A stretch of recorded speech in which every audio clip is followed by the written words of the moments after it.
kabel yang dari bawah nih kita sambung ke solar cell-nya.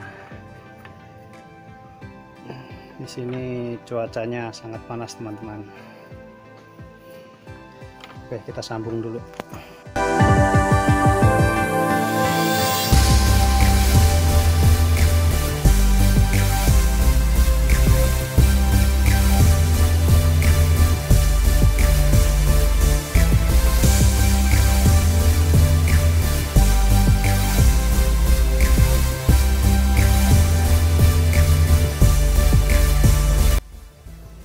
Oke, ini solar cell-nya udah kita sambung nih, tinggal nanti kita connect yang di bawah buat controller chargernya sama buat lampunya.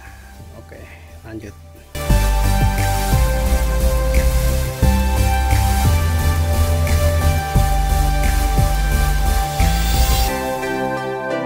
Sebelum kita sambung, kita siapkan aki sama controller chargernya. Di sini ada panel kecil nanti buat penyimpanan akinya, jadi masukin sini.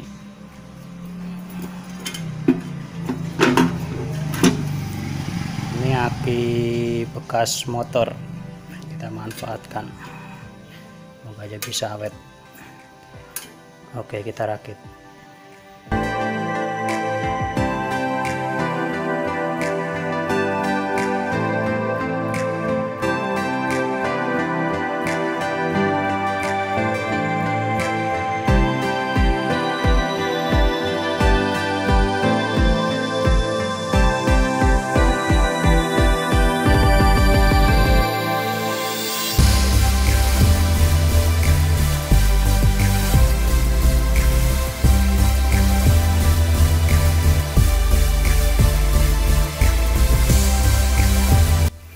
Setelah kita sambung, seperti inilah penampakan charger controllernya.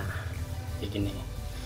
Ini muncul gambar seperti ini, berarti modul solar cell-nya berfungsi bagi mengisi baterai. Seperti itu. Di sini ada tombol menu, di sini ada plus, main buat nambah dan buat kurang. Nanti kita akan coba kita pencet menunya. Sini tuh banyak pilihan. Nanti kita akan coba jelaskan satu-satu fungsinya. Yang pertama, di sini menunjukkan angka 13,8 sama gambar seperti ini. Ini artinya modul solar cell-nya akan berhenti ngecas nih ke aki ini, maksimalnya 13,8. Ini kita bisa atur sesuai keinginan kita. Kita tahan. Caranya kita tahan sampai berkedip. Setelah berkedip kita bisa atur nih, kita pengen dimaksimalin berapa nih, contohnya 14,2, 14,3 gitu. Di sini saya akan bikin 13 saja, 13,8 gitu. Untuk nge-save-nya kita tinggal diemin, ntar 10 detik akan balik lagi gitu. Kemudian yang kedua, di sini menunjukkan angka 12,0 sama gambar seperti ini. Ini artinya dia lampu akan bisa menyala setelah aki mempunyai tegangan 12,0 gitu. Ini juga kita bisa atur, kita di situ terus kita tahan sampai berkedip. Nah, setelah berkedip kita bisa ngatur nih 12,1, 12,3, 12,4. Ini lampu akan bisa menyala kalau aki sudah mempunyai tegangan 12,4 tadi. 12,4 kayak gitu. Kemudian selanjutnya menunjukkan angka 10,9. Mana tadi? 10,9 sama gambar begini. Ini artinya lampu akan mati kalau tegangan aki sudah 10,9, jadi minimal. Kalau aki sudah mau habis, tegangan sudah turun sampai 10,9, lampu akan mati. Outputnya ini udah nggak berfungsi, nanti akan mutus otomatis. Ini juga bisa kita ganti. Mana tadi? Nah, ini juga kita bisa ganti, caranya tahan berkedip. Nah, kita contoh mau bikin 10,8, tinggal kurangin gitu 10,8 gitu, dia akan mati setelah tegangan aki 10,8. Selanjutnya di sini ada tulisan 24H sama gambar lampu seperti ini. Artinya dia lampu output ini bisa menyala 24 jam. Ini kayak fungsi timer, kayak timer aja gitu.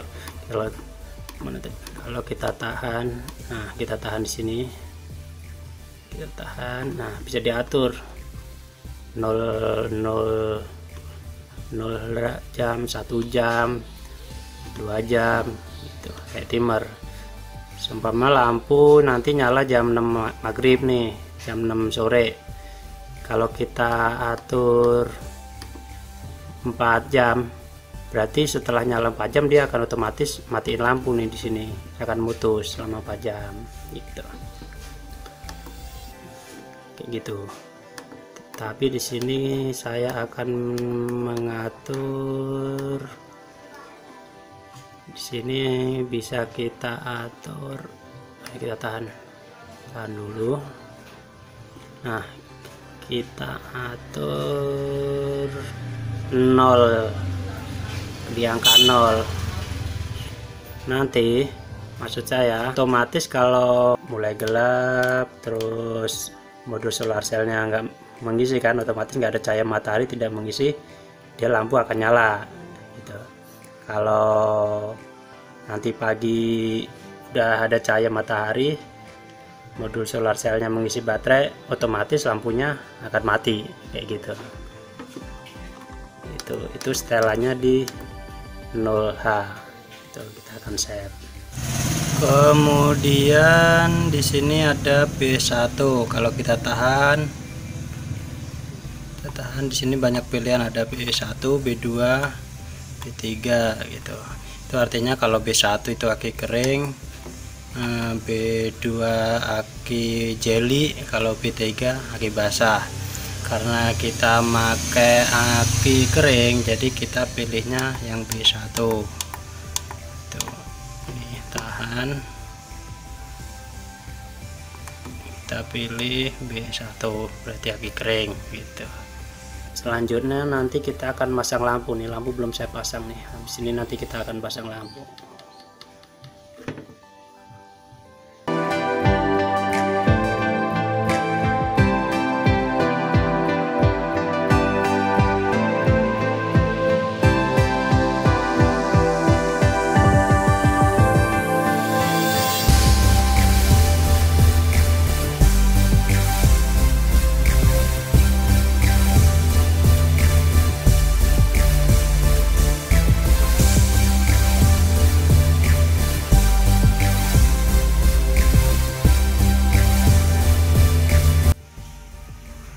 Perakitan sudah selesai, kita tinggal tunggu nanti maghrib. Lampu akan menyala sampai berapa lama kuatnya dengan aki yang kecil ini. Kenapa saya masih pakai lampu DC? Karena saya belum punya inverternya belum kebeli. Inverter itu yang mengubah harus DC ke AC, saya belum punya, jadi saya makainya pakai lampu DC 12 volt. Kalau teman-teman pengen nambah buat lampu banyak gitu, tinggal nambahin akinya aja yang lebih gede, sama modul solar cellnya juga yang lebih banyak. Ya, kita lihat aja nih nanti malam fungsinya.